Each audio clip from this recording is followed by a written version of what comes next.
8:45. Decía antes de la pausa, ¿consideras que la política económica impulsada desde el sexenio de Carlos Salinas, con sus variantes de acuerdo a quien ha presidido al país, es la adecuada para que sea vigente en nuestro país? Mira, yo déjame decirte, porque me parece que no ha habido la misma política económica desde esa época. ¿Ha cambiado? Sí, yo creo que ha cambiado mucho. O sea, si uno va revisando cada administración le fue poniendo sello a temas que son muy diferentes. Decía, los variantes que han pero son variantes bien importantes. O sea, si uno revisa un poco esta administración y la contrastas con la anterior o incluso con la que tú quieras, cada una fue aportando temas que pensaban que eran importantes. El presidente Salinas, por ejemplo, la autonomía del Banco de México. Yo creo que es un buen legado, es una institución a la que le tenemos confianza, es una institución que ha sabido conducir bien el tema de la política monetaria, el tipo de cambio flexible, instituciones que nos han venido ayudando a darnos estabilidad en años muy difíciles y muy complicados.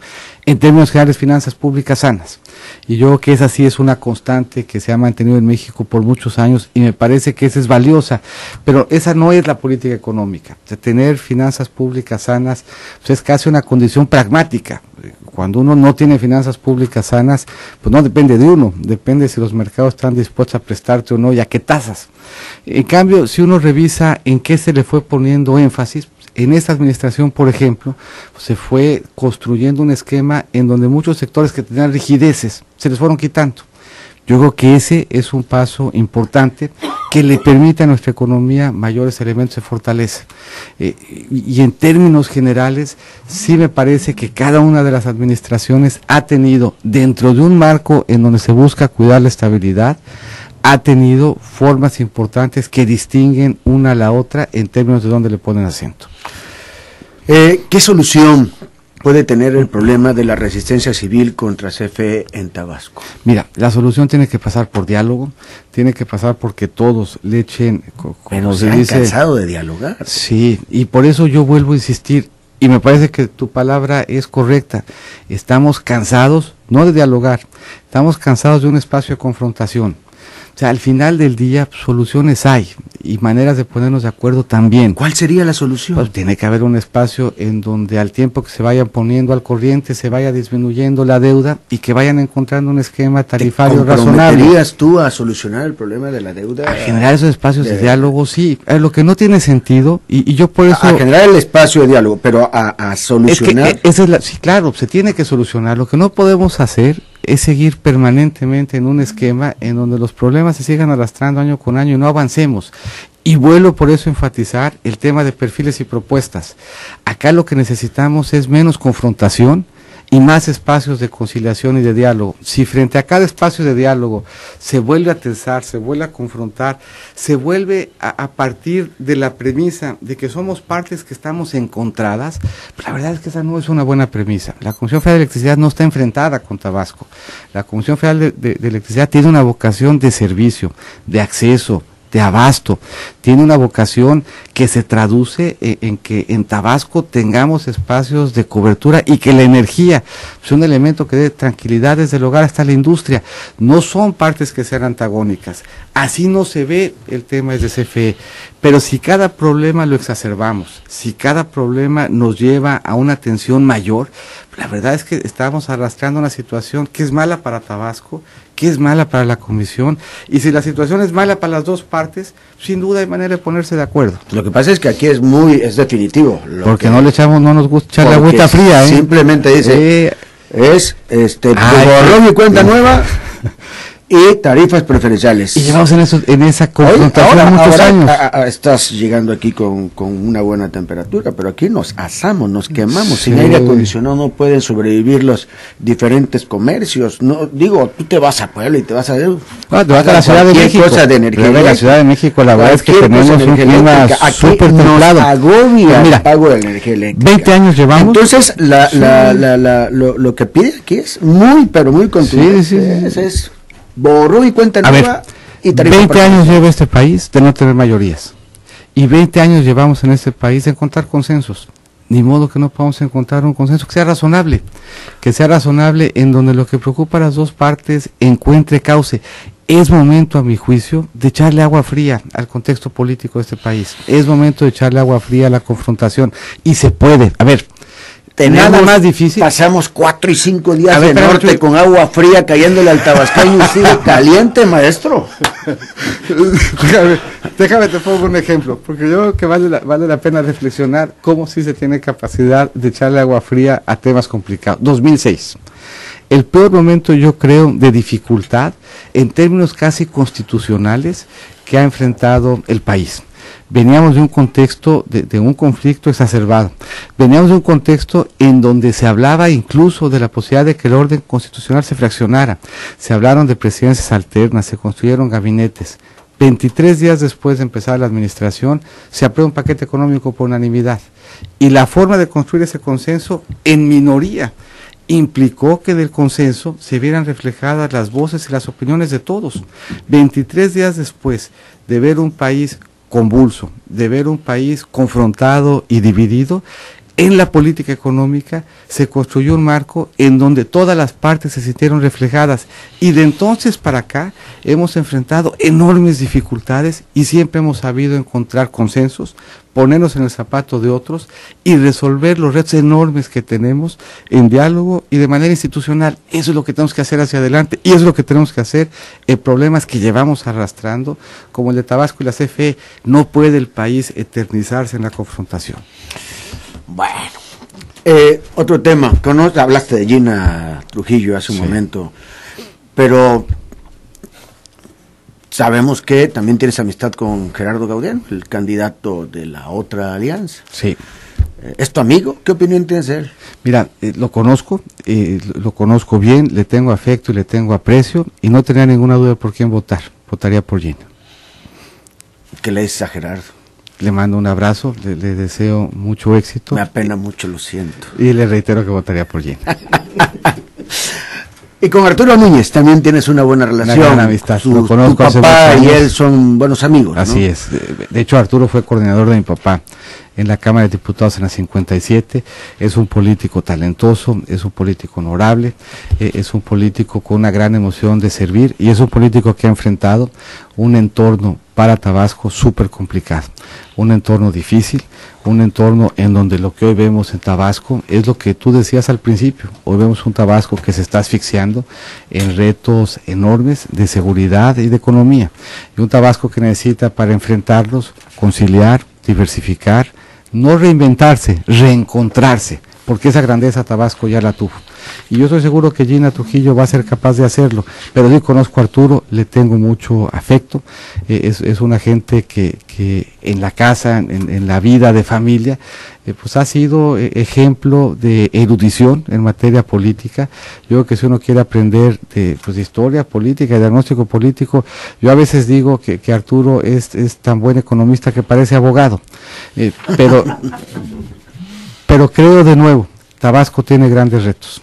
Tabasco ha enfrentado estos 3 años problemas que tienen a las variables de Tabasco moviéndose en dirección que no nos gusta. Se sube el desempleo y aumenta la inseguridad. Tenemos que darle la vuelta a lo que hoy estamos viendo, y tenemos que darle la vuelta con temple, con experiencia, con capacidad de conciliar, con conocimiento profundo del Estado, y a mi juicio esa capacidad, esa conciliación, ese momento es el que le llega hoy a Tabasco y a Gina Trujillo. Ayer hiciste tu propuesta de combate a la corrupción, bueno, sí. no una propuesta, sino una iniciativa que van a presentar. Inmediatamente te respondieron Anaya, y te respondió también la legisladora Dale. Anaya dice esto para que... No, vamos a escuchar. Perdón. Sí. Vamos a combatir con todo la corrupción. El cambio en esa materia tiene que ser radical, es decir, de raíz, porque detrás de la corrupción está la explicación a muchísimos de los problemas en el país. Hay tanta pobreza porque muchos políticos corruptos se siguen robando el dinero que tendría que llegar a la gente más pobre, a la gente más necesitada. Bueno, a ver, es que hay una parte donde él habla diciendo que más que presentar iniciativas, lo que debería hacer pedir es disculpas por tanta corrupción en los gobiernos emanados.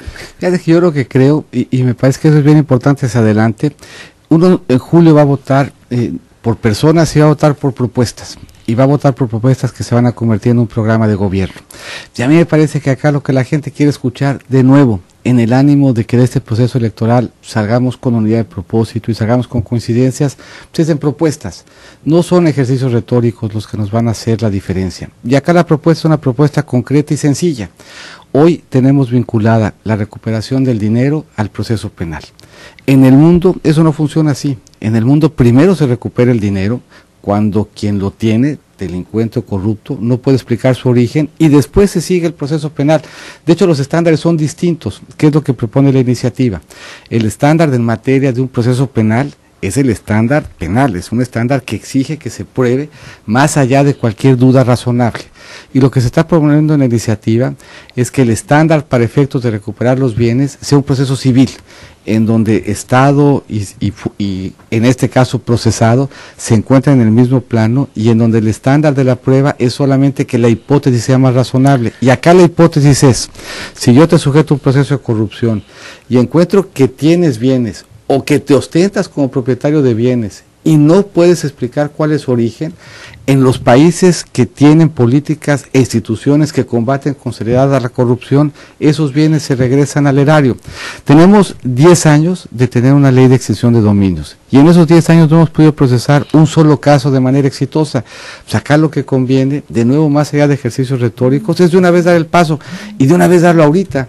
Si todo mundo nos reclama el tema de la corrupción y tienen razón, y hay un elemento institucional que no está funcionando, y hay consenso en que no está funcionando, y hay consenso en cómo hacerlo bien, pues vayamos dando el paso y acreditemos así, no solamente que tenemos ideas y propuestas, sino que tenemos seriedad en cómo queremos enfrentar el reto. Pero aquí el key de lo que dice Anaya es que como candidato de la alianza, y de entre la alianza del PRI en el poder, que ha tenido a tantos gobernadores con tantos problemas de corrupción e incluso en el mismo gabinete corrupción, etcétera, no hay una calidad como para poder. A ver, la hay, porque en todos los casos están siendo procesados y yo vuelvo a insistir en el mismo tema que planteo. Uno no puede descalificar ni a una profesión, ni a una militancia, ni puede uno definirla por las excepciones. Lo que sí puede uno calificar es si las propuestas están siendo serias, si hacen sentido.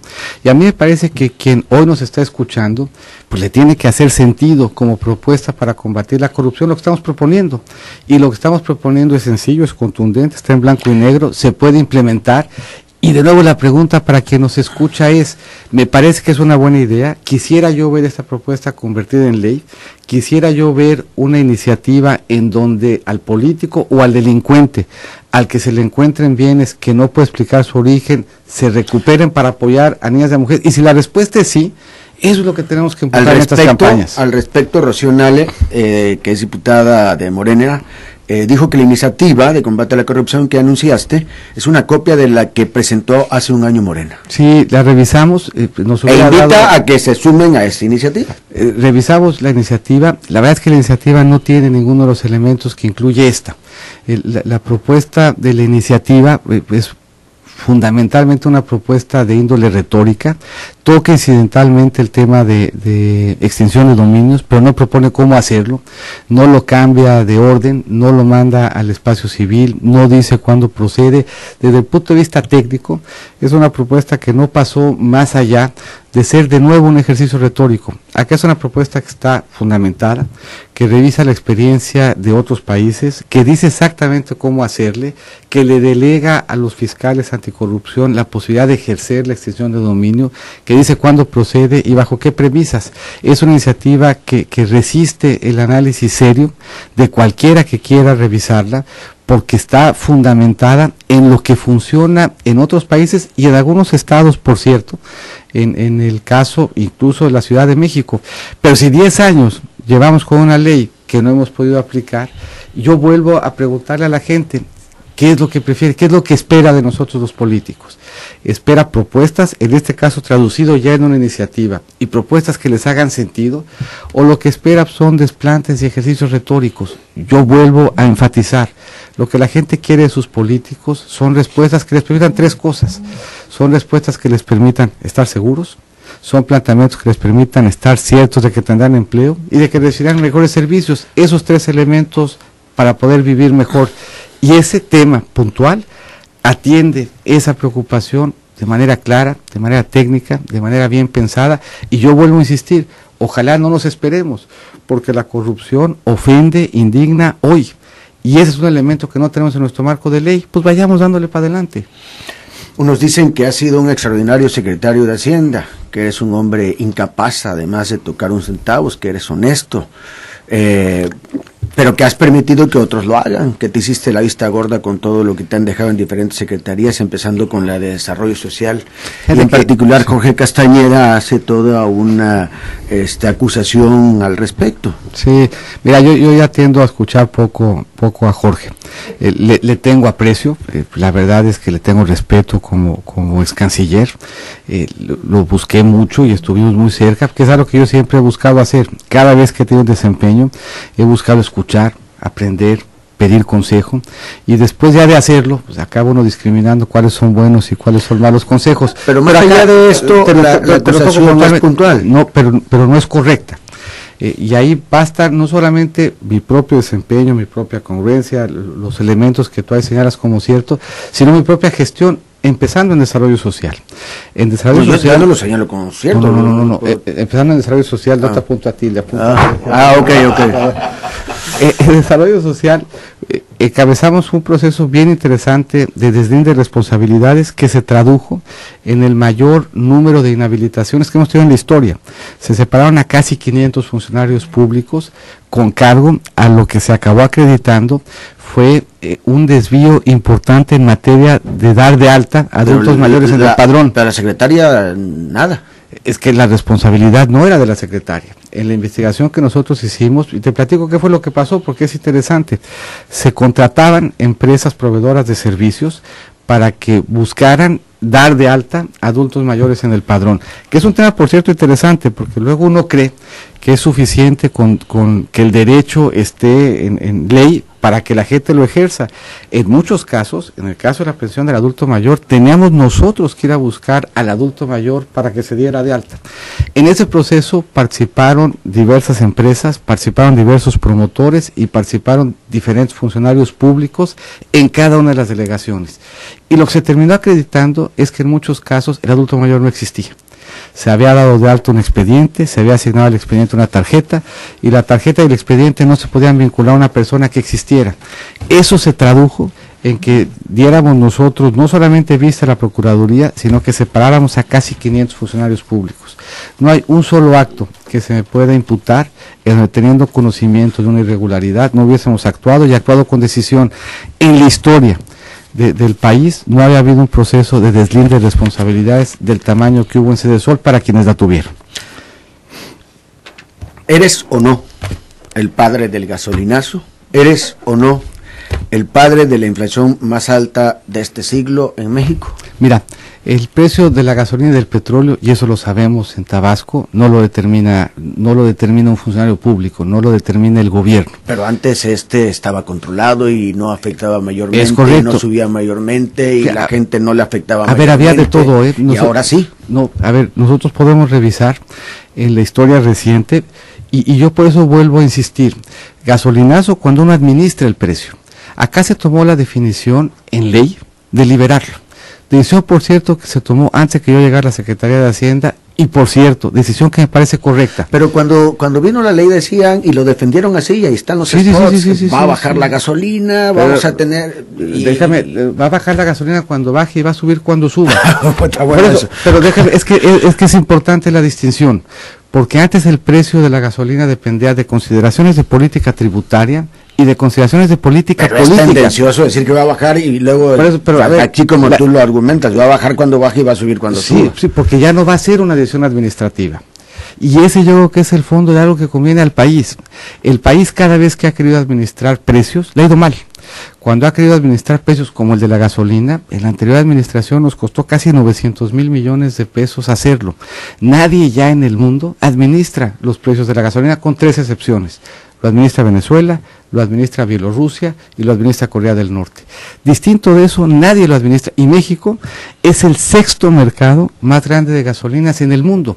Se legisla, antes de que yo sea secretario, el que se va a liberar el precio de la gasolina. Yo creo que fue la decisión correcta. Yo creo que la decisión de liberar el precio de la gasolina era para el país la decisión correcta, y divorciar el precio de la gasolina de consideraciones políticas, tributarias y políticas es una decisión que sin duda le va a permitir no solamente a las finanzas públicas, sino a muchos otros elementos. México tiene la mitad de las gasolineras por persona que tiene Guatemala. México tiene la cuarta parte de las gasolineras por persona que tiene Estados Unidos. México tiene 3 días de seguridad energética en términos de su capacidad de almacenamiento, y parte de la razón es porque no dejamos que los precios funcionaran. Bien, José Antonio, ya de salida, lo de la inflación, esta es la inflación más grande en este siglo prácticamente. No pretendo discutir contigo, yo estudié veterinaria, tú eres un maestro en economía y en leyes, o sea, pero sí te puedo preguntar. Sí, y te contesto. México se reencuentra con una inflación de un dígito apenas en el año 2000. Así es. Hasta antes de eso no habíamos tenido inflaciones de un dígito nunca. La inflación promedio con el presidente Fox fue de más o menos 4.8% en promedio en la administración. La inflación promedio del presidente Calderón fue 4.4% en promedio durante esa administración. Con el presidente Peña la inflación promedio va a estar en o abajo de 4 por primera vez en nuestra historia, incluyendo el 2017 y las expectativas de inflación del 2018. Esto es, hubo un ajuste que se dio en México y en todas partes del mundo con cargo al tipo de cambio que se movió en todos los países emergentes. Las expectativas de inflación están bien ancladas, se vio ya una disminución importante de enero, disminución que todos los analistas piensan continuará de forma tal que hasta finales de este año la inflación regrese a los niveles del Banco de México, y la inflación promedio de la administración habrá de ser la más baja de las 3 administraciones previas. José Antonio, agradezco que hayas venido a esta mañana. Mira, toda esta gente se ha molestado en mandar algún correo, hablar por teléfono, para felicitarte, apoyarte, criticarte, pedirte. Hay audiencias que quieren que les des, hay gente que quieres que te comuniques con ellos, hay teléfonos, hay direcciones y todo, y ya será una cuestión. Oye, pero, a ver, déjame, porque yo sí quiero señalar, porque es de las primeras veces que me pasa así, que venga un programa que se ve que tiene esa tradición, un programa que nace de dar un servicio comunitario de comunicación, y yo me comprometo en el espíritu de ese programa a que todas y cada una de las peticiones les dé respuesta. Te agradezco mucho el espacio, la verdad estuve muy contento, y estoy muy contento de estar en Tabasco, y estoy muy contento de estar acompañado por Gina Trujillo. Ahorita te vas, tienes eventos hoy, ¿no? Sí, tengo eventos. A ver, rapidito, dinos los eventos. Vamos a platicar con un poco la clase política, con los militantes del partido, fundamentalmente. Vamos a tener algunos otros diálogos con empresarios, con medios, pero la parte medular de la agenda, como tú correctamente señalaste al principio, es un mensaje para los militantes que quiero me apoyen y me acompañen en la convención. José Antonio Mir, muchas gracias por tu presencia. Gina Trujillo, Jorge Salomón, muchas gracias por estar con nosotros. La pausa y continuamos. XH